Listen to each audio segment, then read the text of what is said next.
Hello, I'm Jim McLean, a member of the Kansas Oral History Project Board and a mostly former reporter for Kansas newspapers and public radio stations.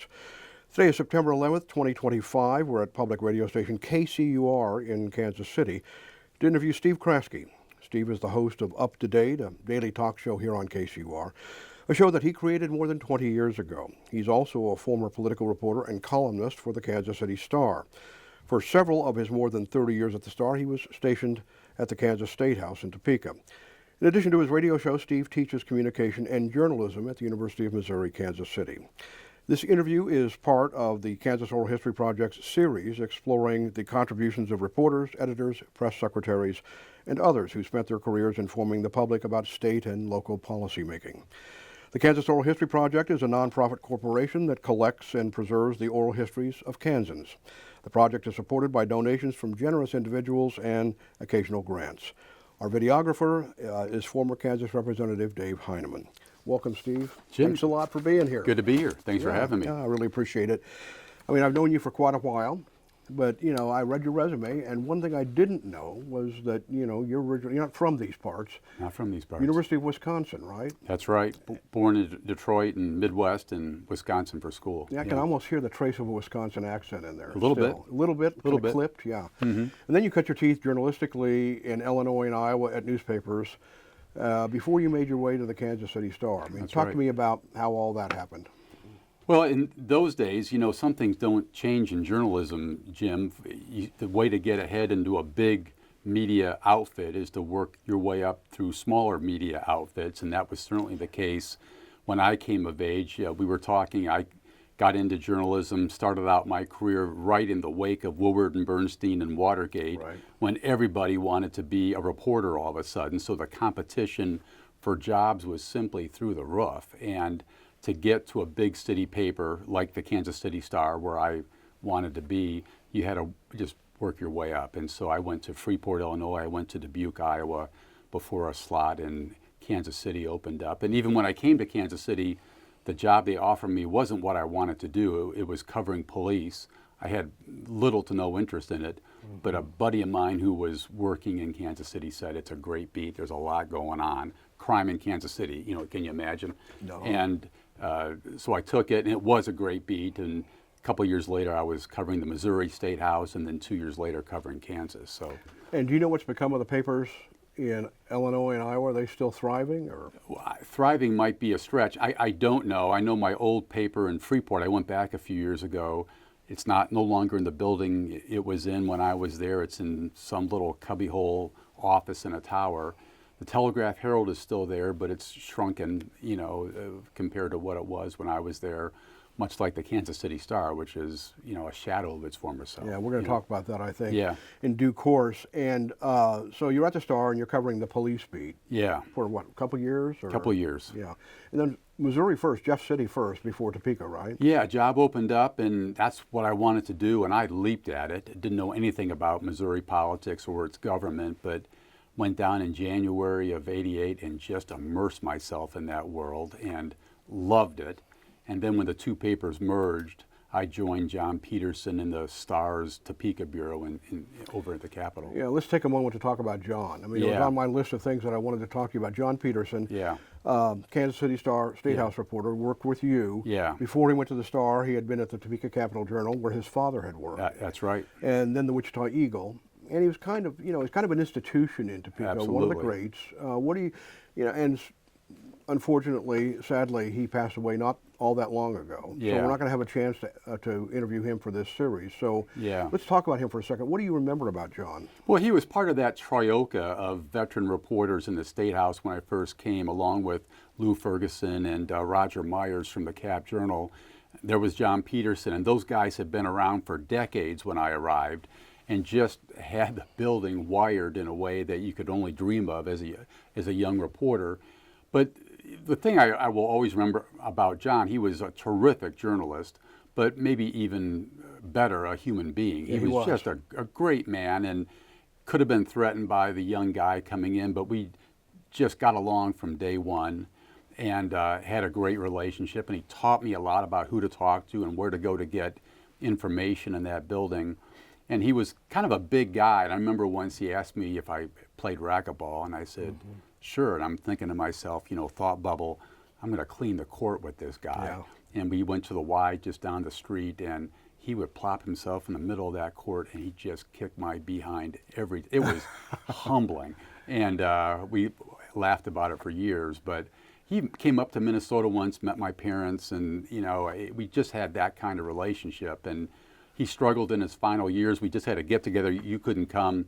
Former Statehouse reporters who got together in Lawrence to remember him, and a lot of people came. It was a neat event, and one of those people you'll miss for the rest of your life. Yeah, he was beloved. I mean, when you had this get together, I remember when you were organizing, you had to postpone it a couple times because of the weather, but people wanted to be there. Absolutely. And absolutely. Yeah, he was a big guy, and he was interesting because he had rumored to have the best sources in the State House. I think that's probably true. And it was because I borrowed a lot of them. He had such an easygoing manner. Yes. I mean, he was aggressive, but it didn't appear that he was ever in a hurry to do anything. That's right. Our office was 132 North in the State House, right by the men's and women's restrooms, which was perfect for John because the door was always open.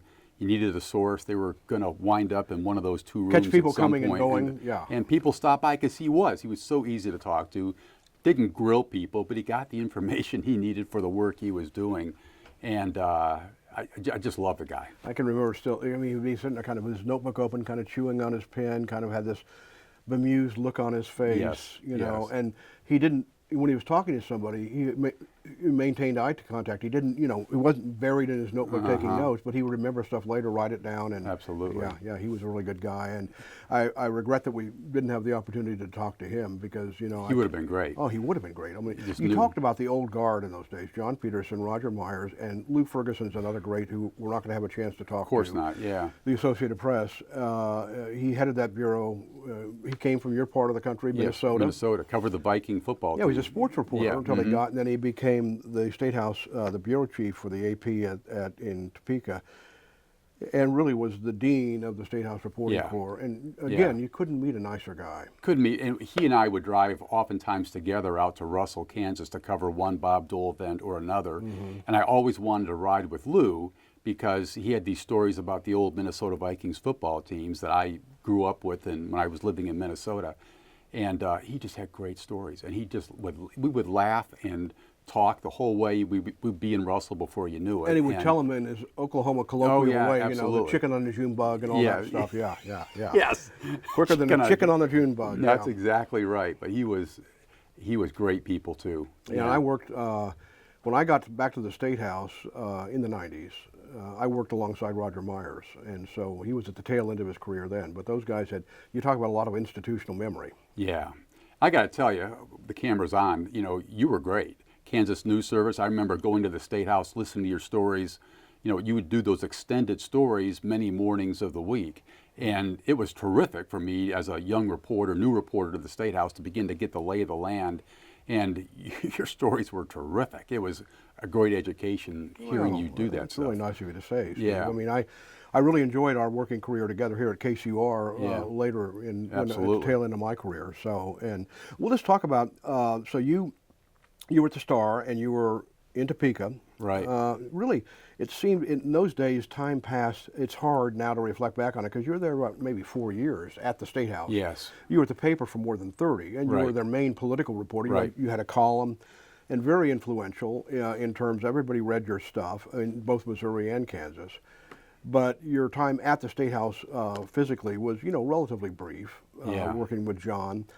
And so remind me, I mean, you were there when? I mean, what was going on at the State House when you were there? Well, that was, I think, 94, or actually, you were there your first year there? I arrived in 1990. 1990.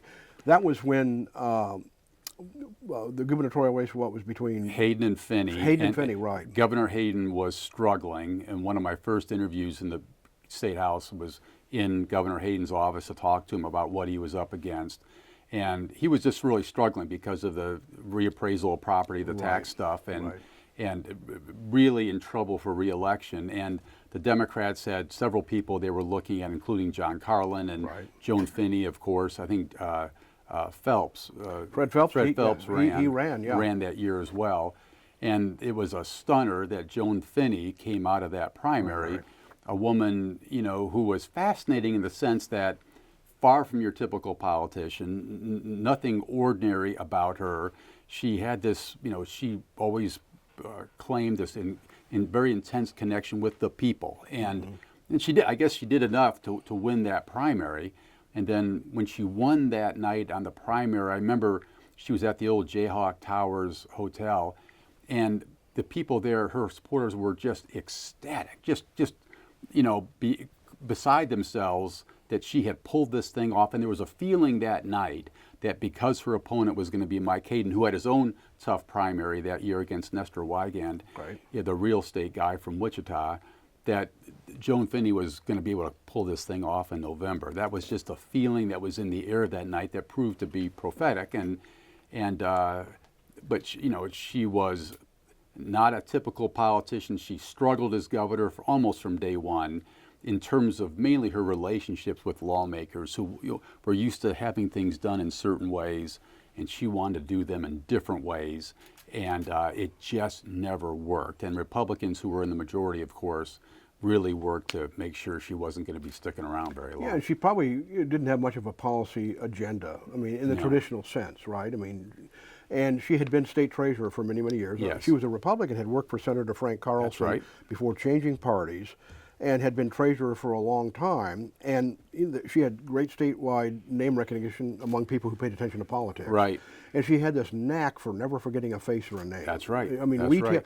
In terms of retail politics, she was very good at it. One of her big pushes was for something called initiative and referendum, which the state of Missouri has, so I was a little bit familiar with it, letting the people vote on issues outside of the legislature. It's not a bad policy, and it's fundamentally changed Missouri over the years because that system is in place. She wanted that to get done. The legislature, of course, it's taking power away from them in a sense. They weren't going to let that happen, and one of her major initiatives never got very far at all. Yeah, initiative and referendum, as you mentioned, they have it in Missouri. It got a bad name in California because of the number of ballot initiatives that were there each and every election year. But she wanted, right as it stands, the Kansas legislature is the only entity that can put questions on the ballot, constitutional questions and other things. Right. And she wanted that the people to have direct access to the lawmaking process, right? And ironically, as we speak today here in Missouri, lawmakers here are trying essentially to do away with initiative and referendum, if I understand it correctly. That's exactly right. Very conservative Republicans don't like the legalization of marijuana. They don't like the expansion of Medicaid and now abortion's being bandied about through that process. So they want to get rid of it. And you can argue that maybe it's a little too easy in Missouri to get that stuff, change the state constitution, just a 50% vote. You can tinker with that percentage if you want, but under Governor Kehoe's plan, it would all but go away. You're right. Yeah. So Governor Finney, her daughter was her chief of staff. That's right, Mary Holliday. Yeah, right. And what was your relationship like with Governor Finney? Do you remember? Well, it was really good to begin with. I had covered her campaign. I was the reporter assigned to her campaign, did a big profile of her. I remember one day, just to get more color for the story, I showed up at her home in Topeka like at 7 a.m. and we went for a jog together because she was known for going out for early morning runs. And listen, in fairness to her, she was older even at that point in her life, and her idea of jogging was my equivalent of a slow walk. And I sort of wondered if she really went on these runs, or this was just part of her image building thing. But she was a delight to be with, again, connecting with people everywhere you went. And the first number of months I was with her, it was all very good. I had great access. I was with her in her home on election night and watched what happened in her home that evening. But you and Joan and the first Spencer, her husband, and the family, and watching the people who were showing up that night was interesting. And then within a few months, though, Republicans really began to hit her hard, and you're reporting those stories. And she and her governor and her team began to get more and more disenchanted with my less than glowing coverage, and some of that access began to fade away. Took it personally. That was a personality trait of hers as well. That's right. That's right. She wasn't used to that intense kind of coverage. She didn't get that as a state treasurer, I used to see her at the driving range. So, Okay. yeah. So she was an interesting person, certainly. Very interesting So, person. also in your tenure, later on, right, was when this didn't happen very often in Topeka, but the Democrats could control the Kansas House of Representatives. That's right. It was an amazing thing. On the night Joan Finney won, Democrats managed to eke out like a 63 to 62 So it was that majority. election. It was that election, 1991 going to 1993, the first couple years of Finney's administration. Marvin Barkas, the longtime minority leader for the Democrats, became the speaker.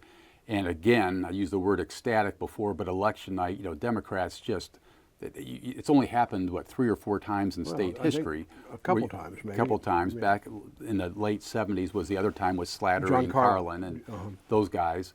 So it happens again, and the Democrats suddenly are in charge, and Nominally in charge. nominally in charge. But it was interesting. They made a great choice of an issue set to push forward, an issue set that even Republicans, in theory, could get on board with, which was children's issues, focusing on their welfare in Kansas going forward. And again, 63, 62, no breathing room there, but an interesting moment in state politics. And those were the days when there was a substantial number of, traditional, we can attach many labels, but traditional moderate Republicans. Absolutely. In the Kansas legislature. Yes. Our videographer, Dave Heineman, included in that number. And so you could build coalitions as a Democratic governor with a significant portion of the House and Senate in those days, and you can govern kind of right down the middle. Right. Amazing to think how different it is today. Every Republican almost being to the far right of the spectrum. But you're absolutely right. They said for a number of years there were 3 political parties in Kansas: Democrats, moderate Republicans, and conservative Republicans. And governors could, monkey with those coalitions to get what they needed. In those days, though, that's when the conservative faction was just starting to emerge. starting. Do you remember any of the characters? I mean, David Miller from Emporia. Yeah, David Miller. What were they called? They were called the Cowboys. No. The Rebels? The Rebels. They were called the Rebels, and Kerry Patrick was one of them. From Leawood, right. From Leawood, and Tim Shallenberger, hard to believe, was Baxter now in the Springs, state Senate, still in the state Senate, was a member of that group as well. And they were really seen as oddballs, out of step with the rest of the state, out of step with their own party. We didn't take them all that seriously. There were a dozen of them, 10 of them. I don't know what the number was, but it was the first sign of things beginning to change. And I remember clearly a couple years as Marvin Barkas was ending his term as Speaker in 1993. We're going into the 1994 elections. He showed up one night in October in our office in the State House. He came in 6 o'clock at night. John and I were still there. He's saying, I'm not feeling really good about this election. I'm going home to Lewisburg, eastern part of the state, and just not feeling. I'm a little worried. And we were just, oh, Marvin, you're the Speaker of the House. Speakers of the House always win re-election. You got nothing to worry about.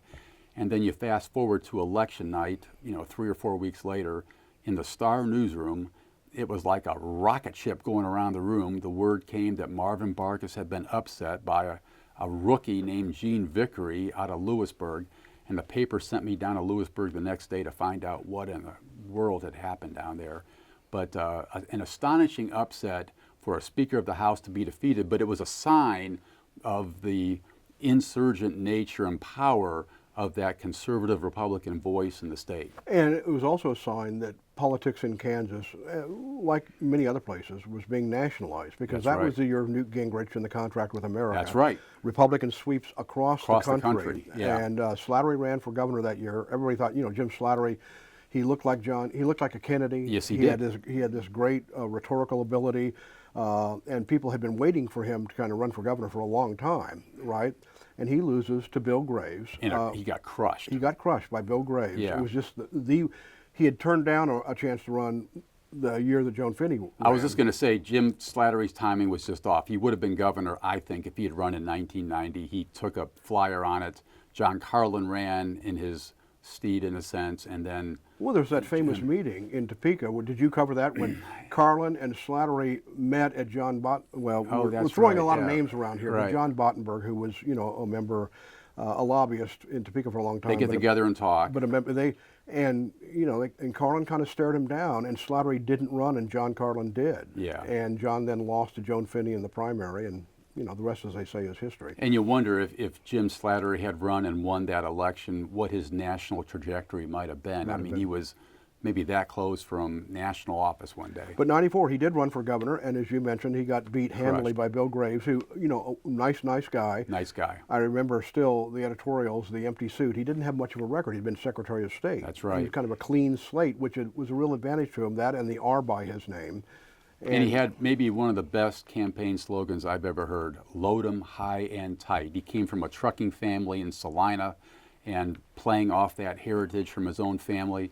And if I'm remembering a slogan this many years later, it must have been good because it carried him. Yeah, it showed him packing the trailer of a truck, I think, in one of the ads. I'm not sure how often he really did that, but it was an effective image and effective ad. Yeah, and so that was interesting because you were there at that turning point, and then you were a columnist, a very, as I mentioned before, very influential columnist for years, and so you watched that change over the years in Kansas. Yeah. And 94 was clearly the point of demarcation when. Yeah, and it's the line, and Bill Graves wins very much from the moderate traditional wing of the party in the mold of a Kassebaum or a Bob Dole, and that's who ran the state for 8 years. But I'm trying to think real quickly, I think that's the last moderate Republican we've had in office since that time. And, my Well, check I'm me trying to here. think of who. Sebelius and then Brownback and then, I think well, it is. Parkinson was governor, but he was switched Sebelius' over. lieutenant governor. Switched parties. He'd been chair of the state Republican Party and then joined Sebelius in the That's Democratic ticket.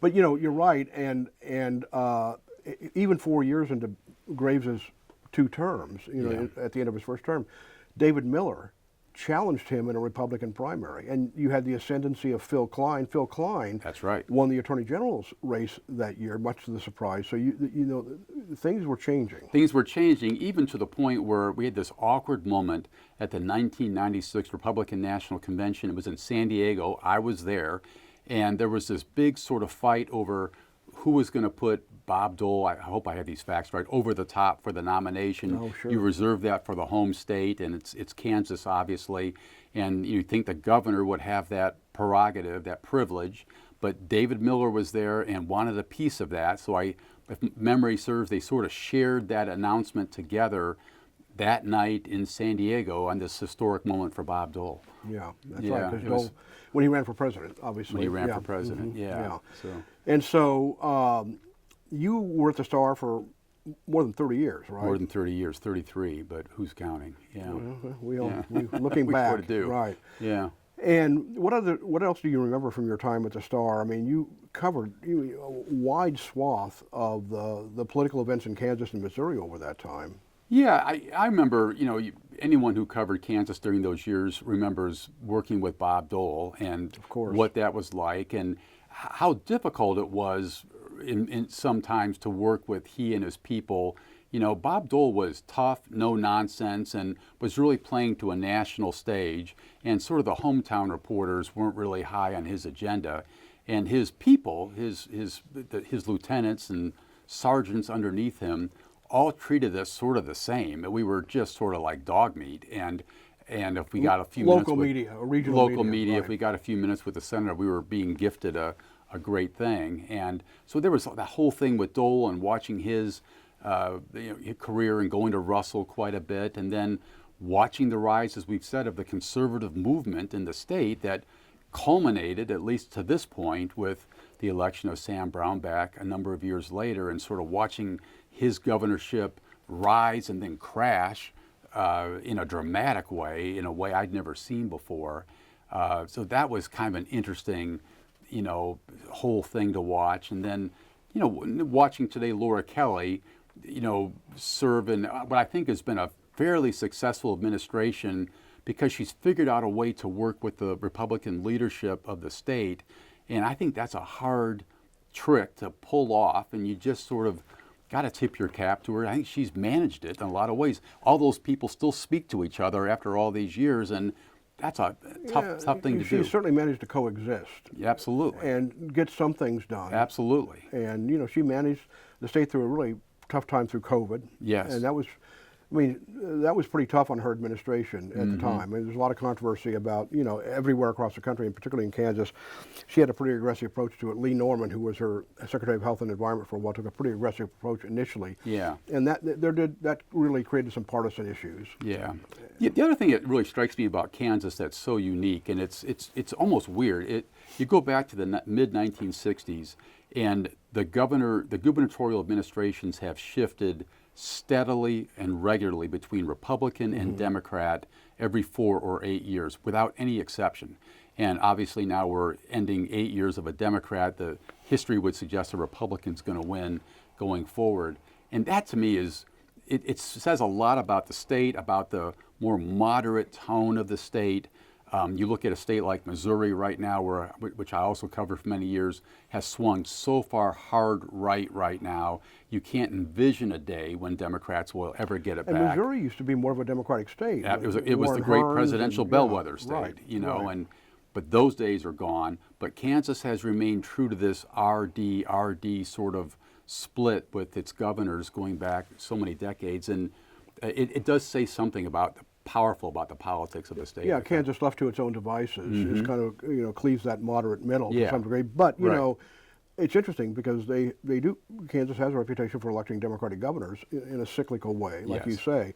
But they haven't had a U.S. senator, a Democratic senator, since the 30s, since Franklin Roosevelt won his the first 1930s, the longest streak in the country without having elected a Democrat. How do you explain that? Well, I'm not sure. One explanation. You're a pundit. Well, U.S. senators deal with federal issues, national issues. Those issues may be easier to grasp for people who might cleave more to the right in a state like Kansas than they do Democrats. And, then you also think we haven't had strong U.S. Senate candidates from the Democratic side in a long time. I know there's some pressure on Governor Kelly right now to think about running against Roger Marshall next year. I don't know if that's going to happen or not, but we haven't had strong candidates, and I think that's been an issue too.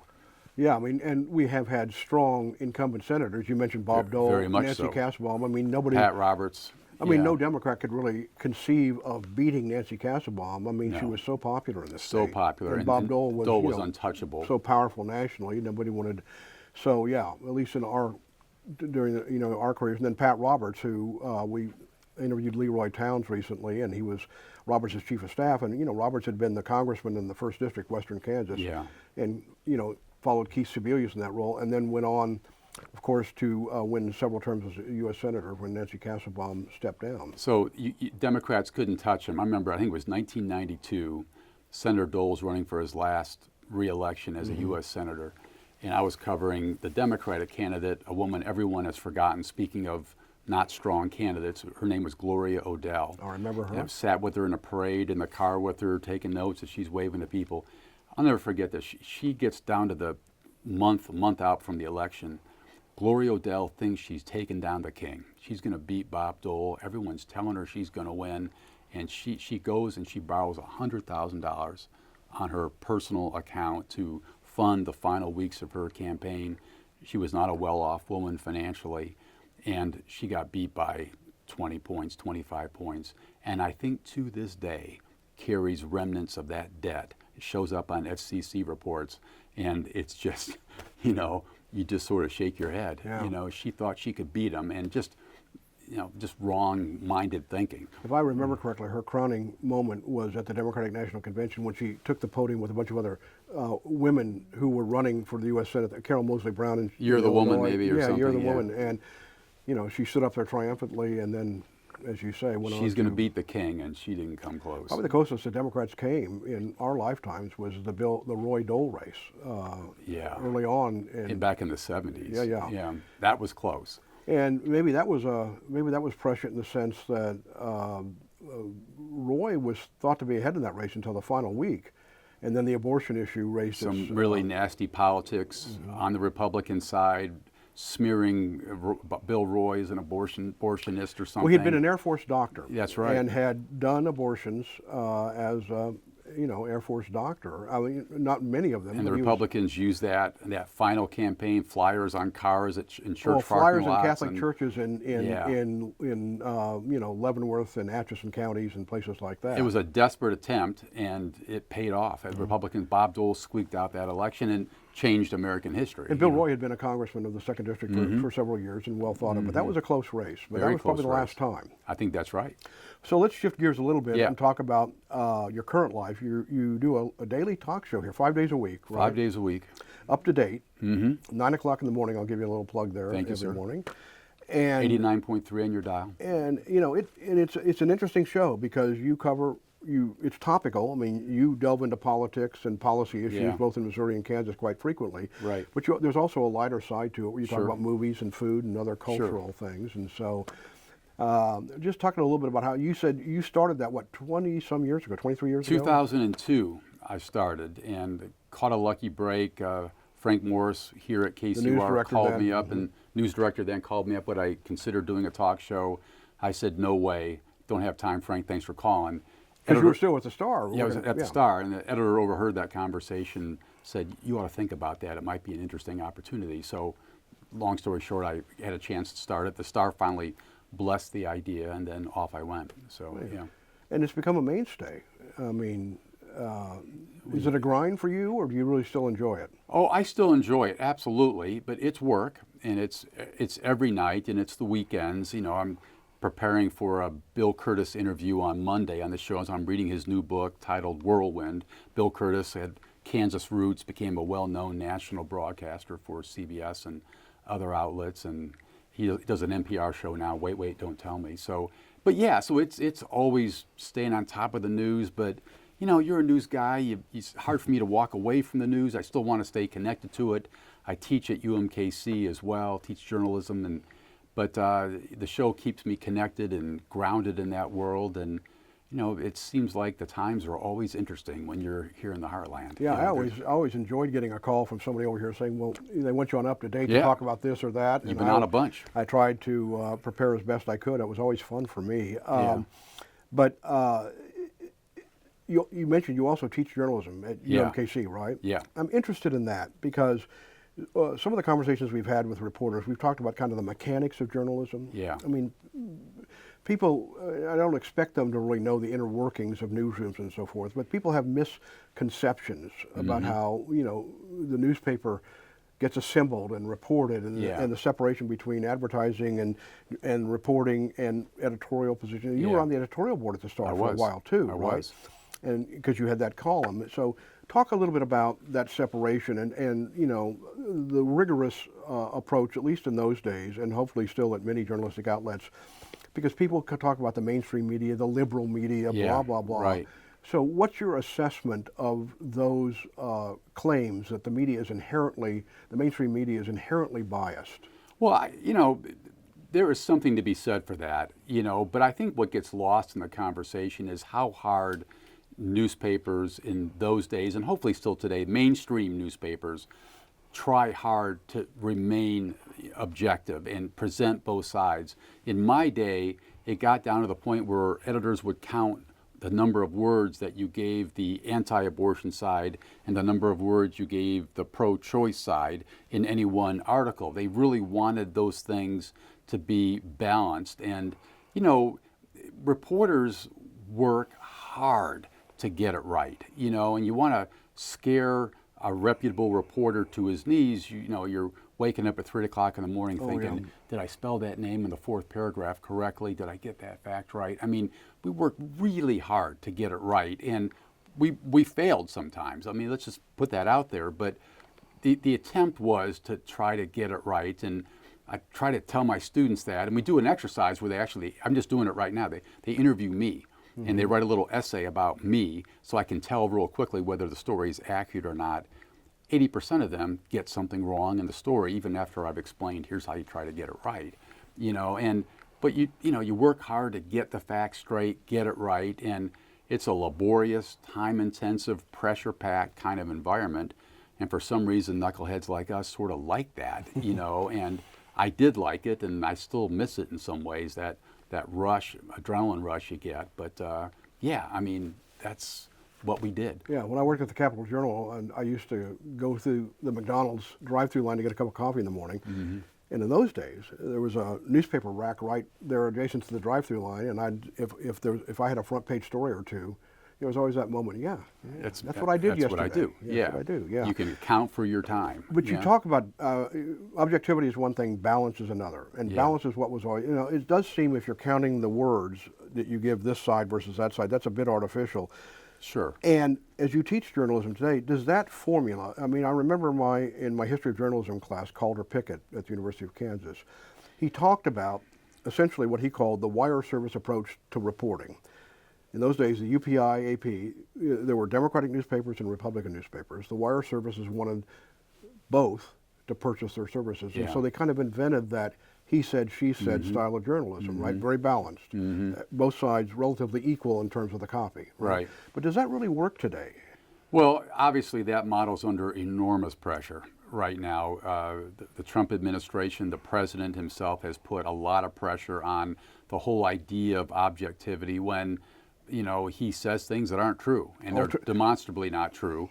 And so you're having the president of the United States say things fairly regularly that aren't accurate or true, and so reporters have to point that out. And there is a new school of thought that says you don't have to balance a story if the one side of the story is false and the other side, to have some So rarely validity are to both it. sides of a controversial issue equal in terms of how Right. people represent them. Yeah. And the trouble is reporters have to, and because newsrooms are hollowing out, reporters have to know enough about what they're covering to differentiate, right? And that's hard. It's hard, and it's hard to write that someone has spoken a falsehood or has lied to the public, and that's a tricky thing journalistically. But anyway, it's the whole idea of objective reporting is under enormous pressure. Right. The mainstream media staying true to it by and large, but at times when it has to call out the president or anybody else for that matter, you're seeing that happen more and more and more, and reporting the president of the United States lied today when he said X, and that's a dramatic departure from where the industry's been for a So long take time. that, let's talk about RFK Jr., Robert Kennedy Jr., who is the Secretary of Health and Environment. Right.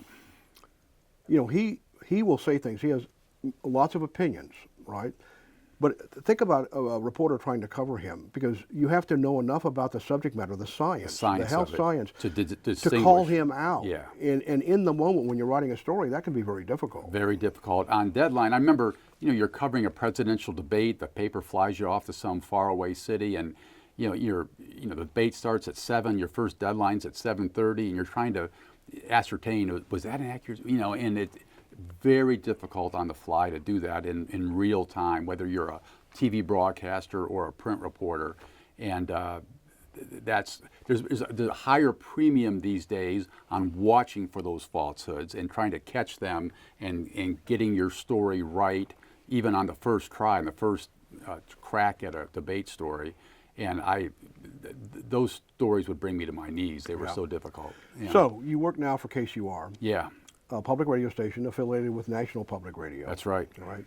So in the context of what we've been discussing in terms of media bias, there's a school of thought, and conservatives and people on the right in politics will constantly criticize NPR and public radio, again, for being, left-leaning. Right. What's your perception of that as somebody who goes to work every day in this station and who hosts the show? I mean, what is your perception about what the accuracy of that claim? Well, accuracy of the claim, the latest Nielsen numbers for this station showed that by 8 points more Republicans listened than Democrats, and that surprises a lot of people when you say that to them. Listen, I understand, again, the argument of bias, and I think most of the people who work here probably do lean Democratic. In their personal politics. In their personal politics. And there are some here who are Republican. But I can just talk about the show that I do. I try really hard, to offer up the viewpoints that I think are worthy of being covered, offer all of them to the listeners, and let those folks decide what they think is, going on here. And I try to be just a neutral observer. But you'll challenge people on the air when it's necessary. Sure, absolutely. But that's not saying that they're wrong. It's just trying to draw them out more to explain what's on, why they're pushing the agenda that they're pushing. So, That's what I do. And I think if you listen to National Public Radio, All Things Considered, Morning Edition, whatever your show of choice is, I think you're pretty hard-pressed to find blatant examples of bias one way or the other. I think they do a pretty good job of presenting the day's news when they do it each day. I think that's true, too, when it comes to reporting the actual news of the day, when it comes to politics and public affairs. Right. Yeah, absolutely. Take a drink. We're just having a conversation here. On the other hand, some of the cultural issues that NPR chooses to cover maybe, say something about, their perception of the audience that's listening to them. But it doesn't go into the news product, and that's one reason I ask you about the editorial process at newspapers, because you need to differentiate. I mean, the Wall Street Journal has a very conservative editorial page, but the reporting is just straight up. Right, absolutely, and that's what I always tried to do as a reporter for the Star, and trying to explain that idea to students is tricky because their temptation is always to call balls and strikes and say right or wrong. Right. I say just tell people what the speaker said. Just reflect back like a mirror what you think the key points were, and keep yourself out of the story. And it takes a while, but they start to figure it out. That's harder today because the media environment has changed so much. It's personality driven today, much more than it used to be in our day. That's right. And reporters, particularly on television, are right in the middle of it. They're making themselves a story as much as anything. They become personalities. That's right. That's right. And I think that's a dangerous trend. I mean, to editorialize a bit. Yeah. And you probably have to walk that line as a radio host. I mean, because I was going to say the thinking on my show from day one has been, you're not the star. The guest is the star. So you try to give them the lion's share of the time and attention. And I think I've tried to do that since I started here. Yeah. So, go back to your students. I remember what percentage you talk about you came in to reporting and journalism in the wake of the Watergate Watergate crisis, and when everybody wanted to be Bernstein or Woodward and wanted to do that investigative reporting. Yeah. So you're right. I mean, people were flocking to journalism schools in those days. How many of the students in your communications and journalism classes actually want to be reporters? Pretty slim minority, Jim. There's always, in an introduction to journalism class, 3, 4, 5, 6 out of 20 or 25 students. But even when I started teaching 13 years ago, there'd be 8, 9, 10 who wanted to do it. I think students aren't dumb. They see that getting a well-paying job in journalism, those prospects have faded a little bit. So many of them are looking at Stratcom or whatever. But what I try to emphasize— Stratcom means strategic communications? Strategic communications, PR, yeah. Yeah. But what I try to emphasize is journalism, the discipline of journalism teaches you how to write concisely, with the fewest words possible, get your points, make your points as clearly and succinctly as you can in a very short amount of space. And that skill, that ability to write concisely, that'll help you whatever you go into. Yeah, witness Ernest Hemingway. He started out as a journalist at the Kansas City Star. Yeah, that's right. Yeah, he's a police reporter at the Kansas City Star. So right. That's look what happened to him. Yeah, well, that's right. That spare writing style served him well over the years. Absolutely. Yeah, it serves you in a couple of ways. The mental discipline of being able to separate things out, to get it down quickly. And, it is a discipline that I think can serve you in many different— Absolutely. I mean, that's what I always used to tell people is that, if you want to go into, be a press secretary or be a corporate PR person, being a reporter for a few years is a really good way to train yourself. Terrific set of skills to have, how to ask questions, how to frame questions, how to think about and frame a news story, what's the most important fact of all these different facts you just came up with, and to write any one story, to think critically and sort through all of that. It's a great set of skills to have. Back in our day, students seem to think so because, almost to my surprise, enrollment's up these days. Yeah, I didn't expect that, but it's up and up considerably. Yeah, back in our days, the Statehouse Press Corps in Topeka was a large, robust kind of— Oh, terrific. I mean, they're just great people. Great people and great reporters. Really good smart reporters. People. A friendly, competitive atmosphere. Yeah, right? absolutely. And so now, again, what's your assessment? You pay attention to public affairs, and you will have reporters on your show from time to time. What's your assessment of where we are today in terms of, is the an appropriate amount of it? Does the media, newspapers, radio, television, do they have the resources anymore to do the job of keeping track of these policy issues, these political issues at state houses and city halls across the state? No. I mean, not at all. In fact, today in Kansas City, Missouri, a major American city, the 35th biggest market in the country, whatever it is, there is no one assigned full-time to cover City Hall in this city anymore, to the point where there are actually folks out in the community trying to raise money to change that and to get a full-time reporter based down there. In my day, 5, 6 people full-time assigned to City Hall to cover the goings-on down there. A number of years ago, there were stories in the different journals that look at journalism. Statehouse reporting is disappearing. No one's doing anymore. Then the state's news folks came along and created the Kansas Reflector and the Missouri Independent and Statehouse bureaus across the country to sort of change that dynamic going forward. But again, in my day, there were 2 of us at the Star assigned full-time to the Statehouse. And, I think there's 1 now. And the AP used to have 3, 4, 5 people during a legislative session. They're down to 1 or 2 now, I think. It's just 1, and it's John Hanna. John Hanna.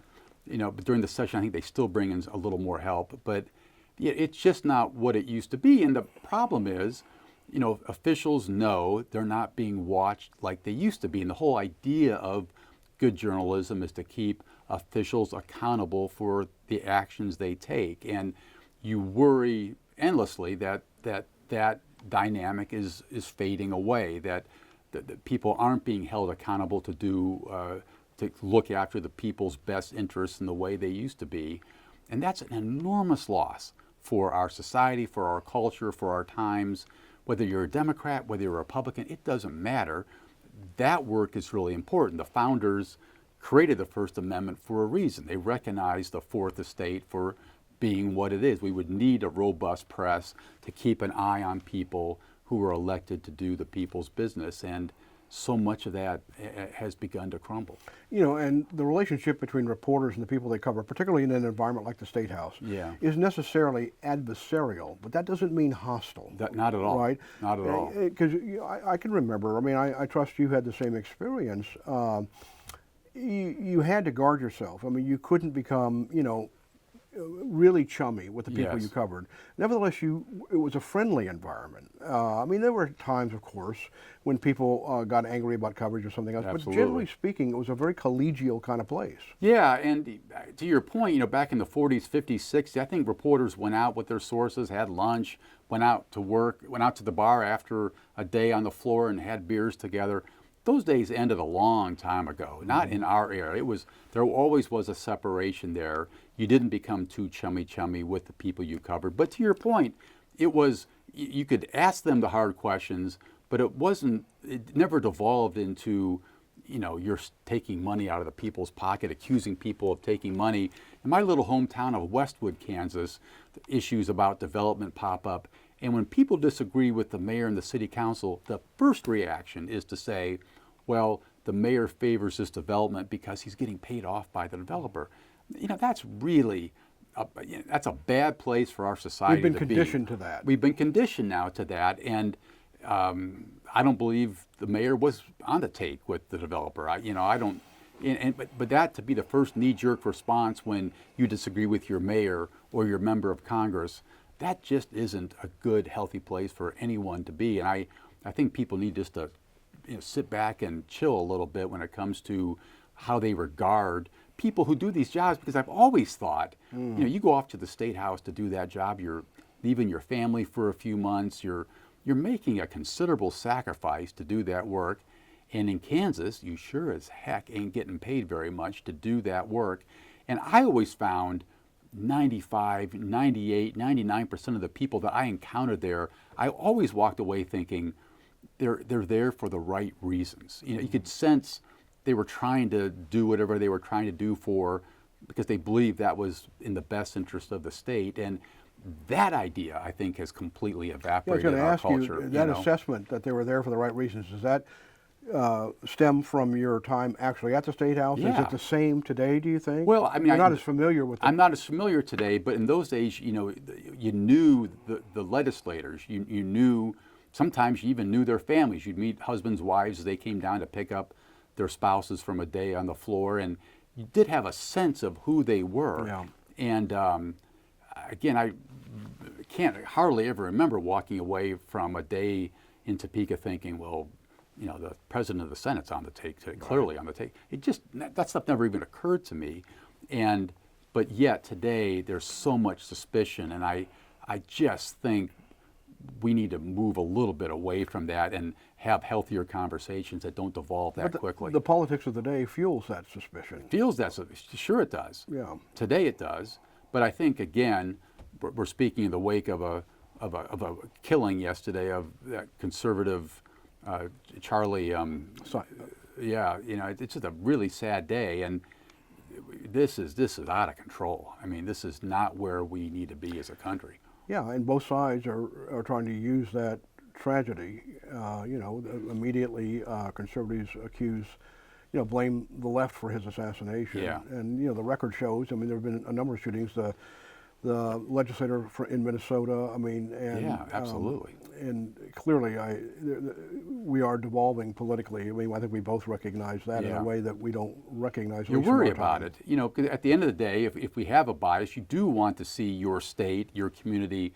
You hope for good things to happen. You know, I mean, we don't hope for bad things because we have hard questions.